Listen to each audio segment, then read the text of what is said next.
So what is the best gaming laptop under $1,000? In this video, we're gonna be looking at 3 options under $1,000.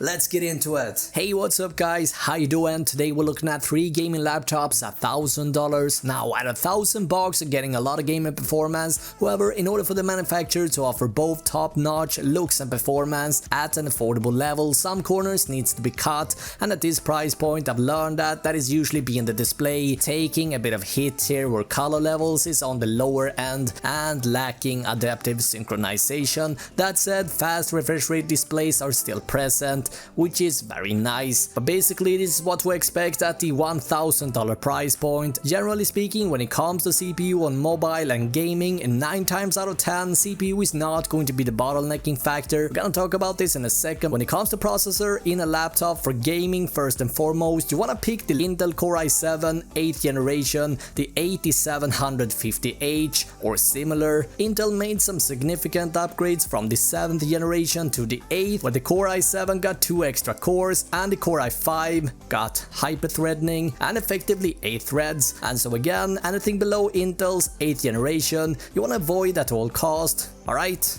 Great, let's move on to graphics then. Nowadays, today's laptops are using the same graphics chip that the desktop PCs are, but at a lower clock speed, and that can open up a lot of challenges for keeping the temperatures in place, especially for laptops where there is a limited amount of space. We're gonna talk about this in a second, but for now on, let's focus on the graphics. For GPU, the GTX 1060 with 6 gigs worth of VRAM is what you want to pick here. The newly released GTX 1660 Ti is also worth looking into, which performs even better. The 1050 Ti with 4 gigs of VRAM can also be an option, but only if you're not looking to take your gaming experience beyond 1080p and you necessarily don't have to play with everything turned up to max. Games do get more and more advanced by the second, and so only pick the 1050 Ti if you want something more, like a bigger screen for example, but you're not able to change your budget. Let's talk about the display or the panel. A 1080p 60Hz TN panel is not good enough here. Instead, you should look for at least 120 or even 144Hz IPS or TN panels. Now, if you're looking for screens beyond 15 inches, let's say 17 for example, you might have to add a few extra dollars to get similar specs. If that is what you're after, I'm going to recommend the 17-inch model later in this video. Now for storage, you want to go for SSD of course. For RAM, I'd say 16GB is preferable, but 8 is enough for 1080p gaming for the most part, should be added. Like if you're planning for keeping the laptop for a good while, I recommend opting for 16 anyway. Also, you want to make sure that cooling is on point. Poor cooling will eventually lead to thermal throttling, and long time overheat may even lead to damage on the components inside, such as CPU and graphics card. The CPU is usually a bit more sensitive when it comes to heating problems, and this is something that you do want to avoid at all costs. I'm not saying that this is a necessity really, but this is something that I decided to opt for, and it may not be the fanciest looking solution, but it works pretty good, so I decided to go for this cooling solution here. It also gives you a slightly better angle, but more importantly it helps the laptop from avoiding the overheating problems. That is a very common thing when it comes to gaming laptops, where hot air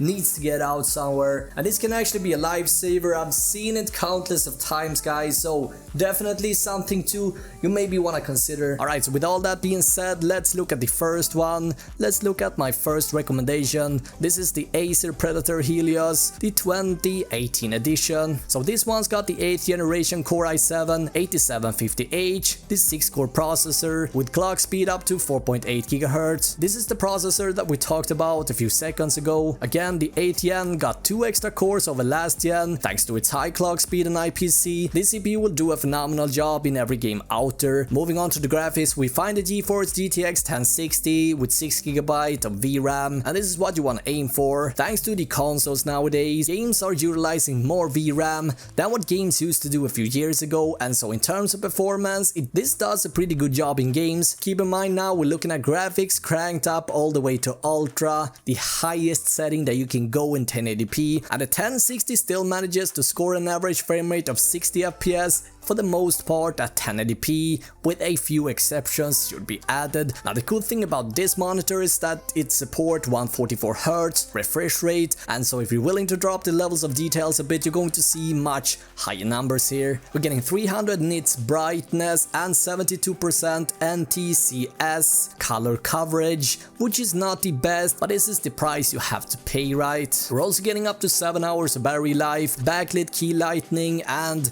metal chassis is also on the menu here. Right now you can pick this up for under $1,000 and it's definitely worth it. But what if you're looking for even more gaming performance? Well, if you got about $100 more, you can get even a better gaming machine. Again, this is $100 more, and so if your budget is strict, you want to keep looking what this one adds. Over the Acer Helios is first and foremost a better graphics card. This one has the brand new GTX 1660 Ti, and guys, I've been hyping over this graphics card for quite a while, and the simple reason for that is that I think it's got the perfect balance between price and performance. I am no graphics card expert, I'm learning all the time, but I've done a couple of videos with this particular GPU and it performs very similar to the GTX 1070, and as you can see, for the most part you're looking at 60 plus FPS. Average frames per second should be added at max graphics at 1080p, which is very impressive performance for this kind of money. Let's touch on the CPU on this one super quick as well. What I said earlier was that for the most part the CPU is not going to be the bottleneck in games on a laptop, and that goes for this Ryzen CPU as well. Well, kind of at least. This Asus machine combines 4 Zen Plus cores, so we got 8 threads here, clocked at 2.3 up to 4 GHz at turbo, but because of the slower clock speed and worse IPC over Intel 8th Gen CPUs, this processor performs about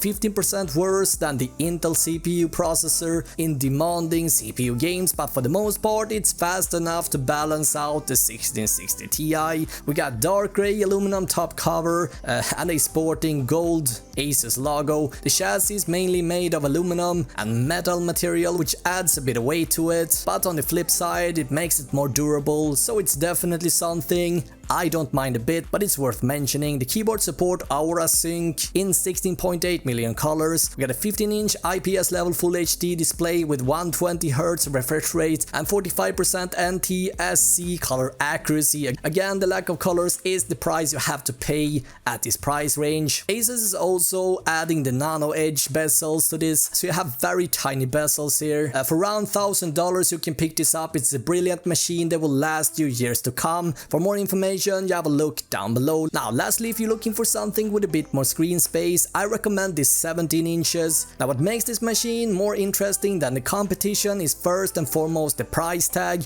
It's on sale currently, you can pick it up for just over $1,000. It's a 120Hz display, we got the same 8th Gen Core i7 as before, we got 16 gigs of RAM, 128 gigs PCIe SSD, and the only downside is sort of sacrifice you have to pay for the slightly bigger display. You're getting a cheaper graphics card, so the GTX 1050 Ti with 4 gigs of VRAM. It's not a bad GPU, as you can see you're able to meet 60 FPS if you're willing to drop the settings a bit. It works great for 1080p, but you're gonna have to drop the settings a bit to reach 120 FPS, and so this is the trade-off you have to make if you want to go 17 inches at this price point. Other than that, it's a great laptop, the best actually right now. Now ROG, or Republic of Gamers, is part of Asus more premium selected lineup with higher components and materials, making it something that I wouldn't hesitate to pick up, and therefore something that I'm willing to highly recommend to you guys as well. For more information, you have a look down below. And yeah guys, that's it. I worked hard here and I really dug deep to find the best deals possible for you. I hope this video gave you some better ideas what to pick up. I'm about to order a brand new laptop soon and we're going to do lots of fun with this one. Anyway, if you got any questions, don't hesitate. I'm going to be back with a brand new video in just a few days time. Until then, you have an awesome day, right? Bye.